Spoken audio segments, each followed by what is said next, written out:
CPI రాష్ట్ర కార్యదర్శి రామకృష్ణ గారు ఇప్పుడు మనతో పాటు ఉన్నారండి. స్టీల్ ప్లాంట్ విషయం మీద వాళ్ళ పార్టీ స్టాండ్ ఏంటి అంటే మొన్న జరిగిన పరిణామాల మీద ఆయన ఏమనుకుంటున్నారో తెలుసుకునే ప్రయత్నం చేద్దామండి. సార్ నమస్తే అండి. సార్ నిన్న యాక్చువల్గా కుమారస్వామి గారు వచ్చారు. యాక్చువల్గా స్టీల్ ప్లాంట్ ప్రైవేటైజ్ అయితే మేము చెయ్యము, ఎన్డీఏ గవర్నమెంట్ అనేది దానికి చాలా సపోర్టివ్గా ఉంది, స్టీల్ ప్లాంట్ని ప్రైవేటైజ్ చేయకుండా కొనసాగిస్తాము, రకరకాలుగా ఇప్పుడు 11,500 crores అనేది ప్రకటించారు ఒక ప్యాకేజ్. సో దాని మీద మీ స్టాండ్ ఏంటండి? అంటే వాళ్ళు అంటే ఇందాక రాజా గారి ఇంటర్వ్యూలో ఆయన ఏమన్నారంటే వాళ్ళు భయపడుతూ ఉన్నారు, ప్రైవేటైజేషన్ వైపే చూపుతుంది ఎన్డీఏ గవర్నమెంట్ అన్నట్టు అన్నారు. ఏంటి సార్ అసలు మీరేమనుకుంటున్నారు? అంటే పర్సనల్గా మీరేమనుకుంటున్నారు? పార్టీ స్టాండ్ ఏంటి? ఇప్పుడు స్టీల్ ప్లాంట్ అనేది మన రాష్ట్రంలో ముఖ్యంగా తెలుగు ప్రజలందరూ కూడా ఉమ్మడి ఆంధ్రప్రదేశ్ రాష్ట్రంలో పోరాడి సాధించుకున్న పరిశ్రమ. అది దాదాపు రెండు దశాబ్దాల పోరాటం జరిగింది. ఆ పోరాటం అంతిమ దశలో దాదాపు 32 మంది అందులో ప్రాణాలు అర్పించారు. ప్రత్యేకించి విద్యార్థులు, యువకులు ప్రాణాలు పోగొట్టుకున్నారు. ఆ తర్వాత కేంద్ర ప్రభుత్వం దిగి వచ్చి దాన్ని స్థాపించడం జరిగింది. మరి అనేక ఒడిదుడుకులు వచ్చినాయి, కొన్ని సందర్భాల్లో నష్టాలు వచ్చినాయి, కొన్ని సందర్భాల్లో ఇబ్బందులు వచ్చినాయి, కార్మిక సంఘాల సమ్మెలు పోయినాయి, ఇవన్నీ కూడా జరిగినాయి. కానీ ప్రైవేటైజేషన్ అనేది అజెండా మీదకి ఎప్పుడు వచ్చిందంటే కేంద్రంలో నరేంద్ర మోడీ ప్రభుత్వం ఏర్పడిన తర్వాత మాత్రమే. అది ఎన్డీఏ అజెండాలో ఉంది కాబట్టి దాన్ని ముందుకు తెచ్చారు. కాబట్టి ఏమంటే ఇవాళ ప్రైవేటైజేషన్ అనే అంశాన్ని ఎవరో లేవనెత్తున్నారు, ఎవరో మాట్లాడుతున్నారు కదా, దాన్ని అసలు అజెండా ముందుకు తెచ్చిందే ఎన్డీఏ ప్రభుత్వం. ఆ ప్రభుత్వం కేంద్రంలో కొనసాగుతూ ఉంది. ఇవాళ రాష్ట్రంలో కూడా ఎన్డీఏ ప్రభుత్వమే ఉంది. కాబట్టి గతంలో జగన్మోహన్ రెడ్డి ముఖ్యమంత్రిగా ఉన్నప్పుడు కూడా కేంద్ర ప్రభుత్వము పావులు కదిపింది దాన్ని ప్రైవేటైజ్ చేయడానికి. కానీ ఇక్కడున్న కార్మిక సంఘాలు, అదేవిధంగా రాష్ట్ర ప్రజలు, రాష్ట్రంలో ఉన్న యూనియన్స్, అదేవిధంగా ప్రతిపక్ష పార్టీలు పెద్ద ఎత్తున పోరాటం చేసిన ఫలితంగా, ప్రత్యేకించి వామపక్షాలు కీలక పాత్ర పోషించిన ఫలితంగానే అది ఆగిపోయింది. ఇవాళ కుమారస్వామి గారు వచ్చి ఏం చెప్తున్నారు? మీకేమి ఇబ్బంది ఉండదు అని చెప్తున్నారు. మేము కూడా ఇబ్బంది ఉండకూడదనే అడుగుతున్నాం. అక్కడున్న కార్మిక సంఘాలు కూడా కోరుతున్నది అదే. దీనికి శాశ్వత పరిష్కారం చూపండి అని అడుగుతూ ఉన్నారు. వారు శాశ్వత పరిష్కారం చూపకుండా తాత్కాలిక ఉపశమనం చర్యల ద్వారా మేము ప్యాకేజ్ ఇచ్చాం కాబట్టి మీరు ఇబ్బంది లేదంటే ప్యాకేజ్ ఇచ్చారు, అది అప్పులు కట్టాలి, అప్పులు కట్టడానికి డబ్బులన్నీ అయిపోతాయి. అయిపోయిన తర్వాత మీరు ఏం చేస్తారు? ఆల్రెడీ మీరు మొన్ననే డ్రైవర్స్ని కొంతమంది పంపించారు, చాలామంది వీఆర్ఎస్లో పంపుతూ ఉన్నారు. అంతేకాకుండా గత 4 మాసాలుగా సక్రమంగా వాళ్ళకి జీతాలు ఇవ్వడం లేదు. కాబట్టి ఇవన్నీ కూడా వాళ్ళ మైండ్స్లో ఉన్నాయి. కాబట్టి ఏమంటే శాశ్వత పరిష్కారం చేయాలంటే ఒకటి నెంబర్ 1 దానికి క్యాప్టివ్ మైన్స్ ఇవ్వండి, లేదా మీరు సెయిల్లో విలీనం చేయండి. సెయిల్లో విలీనం చేస్తే సెయిల్ ఒక పెద్ద సంస్థ కాబట్టి దానికి దేశమంతటా ఉన్నాయి కాబట్టి సహజంగా దాంతోపాటు ఇది కూడా నడుస్తుంది అనేది కార్మిక సంఘాల యొక్క ఆశ. సార్ సెయిల్లో విలీనం చేయడానికి ఏమైనా అడ్డంకులు ఏమైనా ఉన్నాయా సార్? ఆటంకాలు ఏం లేవు. కేంద్ర ప్రభుత్వం అనుకుంటే ఇది పెద్ద కష్టమైంది కూడా కాదు. కానీ మొన్న శ్రీనివాస్ వర్మ మినిస్టర్ గారు చెప్పేది ఏమంటే ఇది నష్టాల్లో ఉంది కాబట్టి దీన్ని లాభాల బాటలో తెచ్చినాక దాంట్లో విలీనం చేస్తాము అంటాడు. లాభాల బాటలో తెచ్చేది కూడా మీ చేతుల్లోనే ఉంది. లాభాల బాటలో రేపు క్యాప్టివ్ మైన్స్ చేయండి, విత్ ఇన్ ఏ ఇయర్ అది లాభాలు లేక వస్తుంది. మీరు క్యాప్టివ్ మైన్స్ కేటాయించరు. పక్కనే ఇవాళ అనకాపల్లి మిట్టల్ కంపెనీతో పరిశ్రమ పెట్టిస్తామంటారు. వాళ్ళకి క్యాప్టివ్ మైన్స్ ఇవ్వాలని చెప్పి సిగ్గు లేకుండా మీరే పోతారు సెంట్రల్ గవర్నమెంట్ దగ్గరికి. వాడు ఇంకా ఫ్యాక్టరీ పెట్టని వాడికే వాడు ఇంకా ప్రైవేట్ వాడు పెడతాడంటే వాడికేమో క్యాప్టివ్ మైన్స్ కావాలని కోరుతారు. ఎన్నో ఏళ్లుగా ఒక బ్రాండ్ ఇమేజ్తో ముందుకు పోతున్న పబ్లిక్ రంగ పరిశ్రమ విశాఖ స్టీల్కి మాత్రము క్యాప్టివ్ మైన్స్ కావాలని మీరు కోరరు. అంటే కాదు సార్, మిట్టల్కి ఇప్పుడు పెట్టబోతున్న మిట్టల్ ఫ్యాక్టరీకి క్యాప్టివ్ మైన్స్ కేటాయించడని చెప్పి ప్రభుత్వం వరకు పోయారన్నారు కదా, ఎవరు పోయారు సార్? అది వీళ్ళు ఎంపీలు అడుగుతూ ఉన్నారు. ఇది మన రాష్ట్రానికి చెందిన ఎంపీలే మిట్టల్కి ఇవ్వండి అని అడుగుతూ ఉన్నారు. అంటే స్టీల్ ప్లాంట్ని కూడా వాళ్ళు కన్సిడర్ చేయట్లేదా సార్? స్టీల్ ప్లాంట్ వారు ఏర్పాటు చేస్తామని చెప్పిన వెంటనే వీళ్ళు మిట్టల్ కంపెనీకి క్యాప్టివ్ మైన్స్ ఇవ్వమని అడుగుతూ ఉన్నారు. నేను అనేది ఏమంటే క్యాప్టివ్ మైన్స్ ఇవ్వాల్సింది విశాఖ స్టీల్కి ముందు ఇవ్వాలనా లేక మిట్టల్ కంపెనీకి ఇవ్వాలనా నేను అడుగుతా ఉన్నాను. ఒకవేళ మీ వాదనే నిజం అనుకుంటే, అంటే మీరు చెప్తున్నారు కాబట్టి అడుగుతున్నాను, అంటే నేను కన్ఫర్మ్ చేయట్లేదండి. మీ వాదనే నిజం అనుకుంటే ఒకవేళ ఎందుకోసం అలా అడుగుతున్నారు వాళ్ళు? వీళ్ళ అంటే స్టీల్ ప్లాంట్ కాకుండా ముందు మిట్టల్కి ఎక్కువ ప్రిఫరెన్స్ ఎందుకు అడుగుతున్నారు? మిట్టల్ కంపెనీకి ఎందుకు అడుగుతారంటే మిట్టల్ కంపెనీ వాడు ఆ రకంగా ఇన్ఫ్లుయెన్స్ చేస్తాడు వీళ్ళని. సెంట్రల్ గవర్నమెంట్ ఇన్ఫ్లుయెన్స్ చేస్తాడు, స్టేట్ గవర్నమెంట్ ఇన్ఫ్లుయెన్స్ చేస్తాడు, ఎంపీలని ఇన్ఫ్లుయెన్స్ చేస్తాడు, తర్వాత వీలైతే సెంట్రల్ మినిస్టర్స్ని వాళ్ళు ఇన్ఫ్లుయెన్స్ చేస్తారు. కాబట్టి అంటే ప్రైవేట్ కంపెనీలకు, కార్పొరేట్ కంపెనీలకు ఊడిగం చేసే వ్యక్తులు ఇవాళ రాజకీయాల్లో బయలుదేరి వాళ్ళే ప్రధాన పాత్రలో ఉంటూ వారే వాళ్ళ ప్రజాప్రతినిధులుగా వాళ్ళు ముందుకు వస్తూ ఇలాంటి కార్యక్రమాలు పూనుకుంటా ఉన్నారు. ఏదేమైనా నేను స్పష్టంగా చెప్పదలుచున్నది ఒకటి, మీరు దాగుడు మూతలు మానండి, స్పష్టమైన వైఖరితో ముందుకు రండి. ఎందుకంటే మోడీ ప్రభుత్వం యొక్క పాలసీనే పబ్లిక్ రంగ పరిశ్రమలు అవసరం లేదు, వీటిని ప్రైవేట్ పరం చేయాలని. అందులో భాగమే ఇది, అంతే తప్ప విశాఖ స్టీల్ కోసమే సపరేట్గా దీన్ని ప్రైవేటైజ్ చేయడం కాదు. వాళ్ళు వాళ్ళ పాలసీనే ప్రైవేటైజేషన్ చేయడం, అందులో భాగంగా దీన్ని చేయాలని వాళ్ళు పూనుకుంటా ఉన్నారు. కాబట్టి కార్మిక సంఘాలు వ్యతిరేకిస్తూ ఉన్నాయి, వామపక్షాలుగా మేము వ్యతిరేకిస్తూ ఉన్నాం. ఇప్పుడు వరకు అంటే నిన్న జరిగిన ఇష్యూ ఏదైతే అంటే స్టీల్ మినిస్టర్ గారు ఇక్కడికి వచ్చే హామీ ఇవ్వడం ఇదంతా కంటి తుడుపు చర్యగా మీరు భావిస్తున్నారండి? నేను అనడం లేదు, టెంపరీ అంటున్నా. కంటి తుడుపు చర్య అనే మాట నేను వాడను. ఓకే వాడరు తప్పకుండా అది. ఎందుకంటే ఒక ప్రభుత్వము, అందులో ఒక మినిస్టరు వాళ్ళు ఒక చర్య తీసుకున్న తర్వాత 11,000 కోట్ల రూపాయలు వారు ఇస్తున్నప్పుడు దాని కంటి తిరుపు చర్య అని మనం అనలేము. బట్ అది శాశ్వతమైన పరిష్కారం అయితే కాదు, పాక్షిక పరిష్కారమే, టెంపరీ సొల్యూషన్.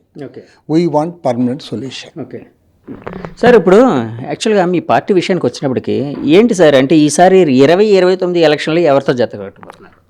ఆ ఎలక్షన్లు వచ్చినప్పుడు చెప్తాం. ఎలక్షన్లే లేవు, ఎవరితో జతగట్టేది ఇప్పుడు ఎట్లా చెప్తావు? అంటే అలాగే సార్, అంటే యాక్చువల్గా సిపిఐ పార్టీలు ఎప్పుడు అంటే చాలాసార్లు అంటే ఒక్కోసారి టీడీపీతో, ఒకసారి అంటే రకరకాల, ఒకసారి అక్కడ నుంచి తెలంగాణలో టీఆర్ఎస్తో, ఇలాగ రకరకాల విషయాల్లో రకరకాల సమయాల్లో రకరకాల విషయాల మీద కలిసారు, పోటీ చేశారు ఎలక్షన్ పరంగా. అంటే యాక్చువల్గా ఇప్పుడు మీకు మిత్రపక్షంగా మీకు మిత్రులుగా ఉండే చంద్రబాబు గారు బీజేపీతో ఉన్నారు. ఒకప్పుడు మీకు ఆయన మిత్రులే కదండి బాగానా చంద్రబాబు గారు? చంద్రబాబు ఇప్పటికి మిత్రుడే, రేపటికి మిత్రుడే, వ్యక్తిగతమైన మిత్రుడు కాదని కాదు కదా. జగన్మోహన్ రెడ్డి మా శత్రువేం కాదు. మేము జగన్మోహన్ రెడ్డి ప్రభుత్వంలో ఆయన అనుసరిస్తున్న ప్రజా వ్యతిరేక విధానాలకు నిరసనగా కలిసి పనిచేసాం, ఇది చేసాం. ఎన్నికల్లో ఆయన మమ్మల్ని వదిలిపెట్టి బీజేపీతో కలిసిపోయాడు. ఎవరు? టీడీపీనే పోయింది. కాబట్టి ఇప్పుడు బీజేపీ వాళ్ళేమి 4 సంవత్సరాల 9 నెలల కాలం జగన్మోహన్ రెడ్డిని బలపరిచారు ఈ రాష్ట్రంలో. కేంద్ర రాష్ట్ర ప్రభుత్వాలు చాలా సఖ్యతగా నడిచాయి.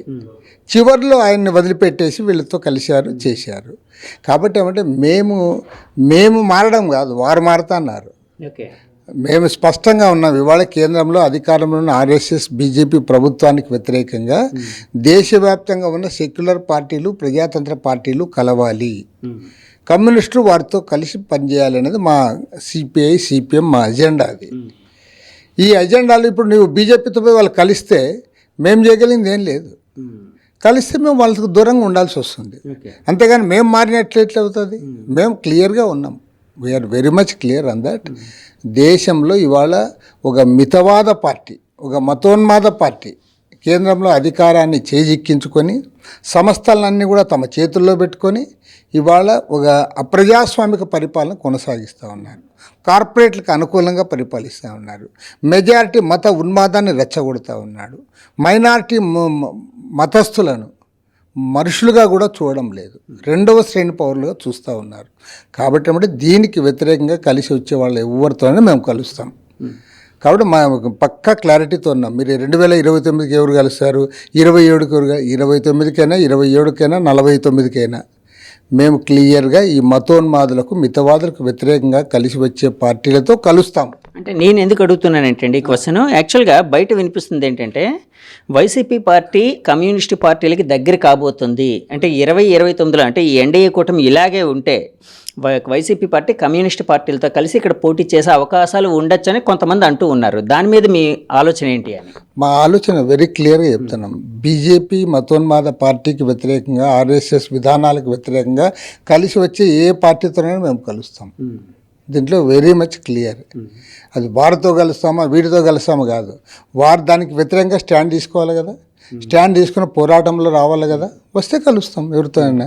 సార్, చంద్రబాబు గారు సీఎం అయిన తర్వాత అంటే మామూలుగా అంటే పార్టీలకు అతీతంగా మీకు సాన్నిహిత్యం అయితే ఉంటుంది కదండి. ఎవరికైనా రాజకీయాల్లో అంటే వ్యక్తిగత స్నేహం అనేది ఉంటుంది, పార్టీల పరంగా ఎవరి స్టాండ్ వాళ్ళది. అంటే మీకు ఆయనతో చాలా సాన్నిహిత్యం ఉండేది, ఎందుకంటే గత 30-40 ఏళ్ళుగా రకరకాల విధానాల్లో పనిచేశారు వాళ్ళతో. టీడీపీతో కూడా మీ మైత్రి బంధం సాగింది. సో మీరు ప్రత్యేకంగా ఇందాక కూడా అన్నారు చంద్రబాబు గారు ఇప్పటికే మిత్రుడే అని వ్యక్తిగతంగా. సో ఆయన గెలిచిన తర్వాత మీరు ఆయన్ని కంగ్రాచులేట్ చేయడం, కలవడం ఏం జరిగిందా సార్? దాంట్లో ఏముంది పెద్ద, కాదు కలిసారు లేదా అని అడుగుతున్నాను. అది పెద్ద వార్త కాదు, that is not a news. Sir ఫైనల్గా ఓకే, లాస్ట్ క్వశ్చన్ అండి. వైసీపీ పార్టీ అంటే మీరు అంటే మీ కమ్యూనిస్ట్ పార్టీలకి సంబంధించి మీకు ఒక అంటే కాదు తెలుసో లేదు సార్, జగన్మోహన్ రెడ్డి ప్రమాణ స్వీకారోత్సవానికి కూడా నేను పోయా. వెళ్ళారా? తప్పకుండా.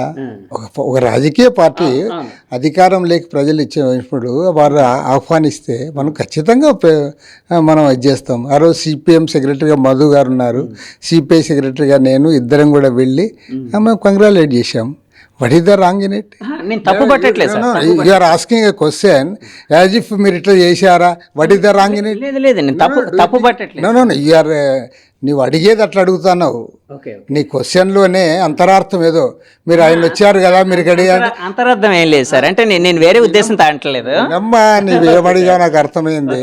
ఇప్పుడు ఇది డెమోక్రసీ, ఇది డెమోక్రసీలో ఇప్పుడు ఉదాహరణకి మేము పూర్తిగా సైద్ధాంతికంగా రాజకీయంగా బీజేపీ రాజకీయాలను వ్యతిరేకిస్తున్నాం. బట్ ఈ దేశానికి ప్రధానమంత్రిగా నరేంద్ర మోడీ గారిని మనం గౌరవించాల్సిందే కదా. డెఫినెట్గా సార్. విధానాలను వ్యతిరేకిస్తాం తప్పితే విధానపరంగా వ్యతిరేకించడము పోరాడడం వేరే తప్పితే ఆయన ప్రైమ్ మినిస్టరే. అదేవిధంగా ముఖ్యమంత్రి గారు చంద్రబాబు నాయుడు గారైనా జగన్మోహన్ రెడ్డి గారైనా దాన్ని అభినందించడం అదే పెద్ద వార్త అయినట్లు నువ్వు క్వశ్చన్ వేస్తున్నావు. వార్త కాదు సార్, నా ఉద్దేశం తప్పుగా అనుకోవద్దు. కాదు సార్, నేను తప్పుగా అంటే ఇప్పుడు ఉండే నా ఉద్దేశం సరే వదిలేస్తాను సార్. అంటే యాక్చువల్గా ఏంటంటే నా ఉద్దేశం తప్పుగా కాదండి. అంటే యాక్చువల్గా ఆయనతో సరే ఓకే సార్. ఇప్పుడు మీరు యాక్చువల్ కమ్యూనిస్ట్ పార్టీ రాష్ట్ర కార్యదర్శిగా ఉన్నారు. సో కమ్యూనిస్ట్ పార్టీలని అంటే తెలుగు ఆంధ్రప్రదేశ్లో ఏ విధంగా బలోపేతం చేయడానికి మీరు కృషి చేయబోతున్నారు? ఇవాళ జాతీయ కార్యవర్గ సమావేశాల్లో కూడా అన్ని రాష్ట్రాల గురించి చూసే చర్చ వచ్చింది. ఇవాళ ఒక రకంగా చెప్పాలంటే కమ్యూనిస్ట్ పార్టీలు గడ్డు పరిస్థితిని ఎదుర్కొన్నాయి గత 2-3 దశాబ్దాలుగా. ఇలాంటి తరుణంలో ఇవాళ మళ్ళీ ప్రజానీకాన్ని సమీకరించడానికి ఆయా రాష్ట్రాల్లో ఉన్న పరిస్థితులపైన కూడా చర్చ జరిగింది. ఆంధ్ర రాష్ట్రంలో ఉన్నటువంటి కొత్త అవకాశాలు ఏంటి, కొత్త పద్ధతులు ఇవాళ పేద ప్రజానీకాన్ని ఏ రకంగా సమీకరించాలా అనే అంశాలపైన కూడా ఇక్కడ చర్చ జరిగింది. త్వరలోనే మా రాష్ట్ర పార్టీ కౌన్సిల్ కార్యవర్గ సమావేశాలు కూడా వేసుకుంటా ఉన్నాం. ఆ తర్వాత మళ్ళీ మేము ప్రజల్లోకి పోతాం, ప్రజల్ని సమీకరిస్తాం, మళ్ళీ పార్టీని నిలబెట్టుకుంటాం. సార్ ఇంతకుముందు కమ్యూనిస్ట్ పార్టీ సహకారంతో అప్పుడు యూపీఏ గవర్నమెంట్, ఎన్డీఏ గవర్నమెంట్ అంది. ఎన్డీఏకి ముందు ఇక్కడ గవర్నమెంట్ నడిచింది, సెంట్రల్ గవర్నమెంట్. సో అలాంటి పరిస్థితి మళ్ళీ వస్తే బాగుంటుందని అంటే మీరు అనుకుంటూ ఉన్నారు. అంటే ఎవరైనా కూడా వాళ్ళ పార్టీ కూడా అందులో భాగం అయితే బాగుంటుంది అనుకుంటున్నారు. ఆ విధంగా అంటే మీ డ్రీమ్స్ నెరవేరే కాలం ఎప్పుడుంది? ప్రజలు ఇచ్చే దాన్ని బట్టి ఉంటుంది. మేము ఎప్పుడు బాగుండాలని కోరుకుంటాము. మరి ప్రజలు ఇచ్చే అవకాశాలను బట్టి మేము సహజంగా ఏ పార్టీకైనా ఉంటుంది. ఓకే, ఇవాళ గడ్డు కాలం ఉంటుంది, ఎప్పుడు ఇట్లే గడ్డు కాలం ఉండదు కదా. కాబట్టి ఏమంటే ఖచ్చితంగా ఒకప్పుడు బీజేపీకి 2 పార్లమెంట్ సీట్లు ఉండే, అలాంటి పార్టీ వాళ్ళ కేంద్రంలో అధికారంలోకి రాగలిగింది కదా. కాబట్టి ఆయా సందర్భాన్ని బట్టి అవకాశాలను బట్టి ఉంటుంది. మన తెలుగుదేశం పార్టీ మన ఓడిపోయిన తర్వాత అది ఉండదన్నారు కొంతమంది, మళ్ళీ వారు అధికారంలోకి రాగలిగారు. కాబట్టి ఏమంటే ప్రజల్ని మళ్ళీ ప్రజల దగ్గరికి చేర్చుకోవాలి, ప్రజా సమీకరణ చేయాలి, ప్రజా పోరాటాలు చేయాలి. ఆ రకంగా మాత్రమే కమ్యూనిస్ట్ పార్టీలు ఎదగడానికి అవకాశం ఉంటుంది. ఆ రకంగా ముందుకు పోతామని మనవి చేస్తాం. Thank you sir, thank you very much అండి.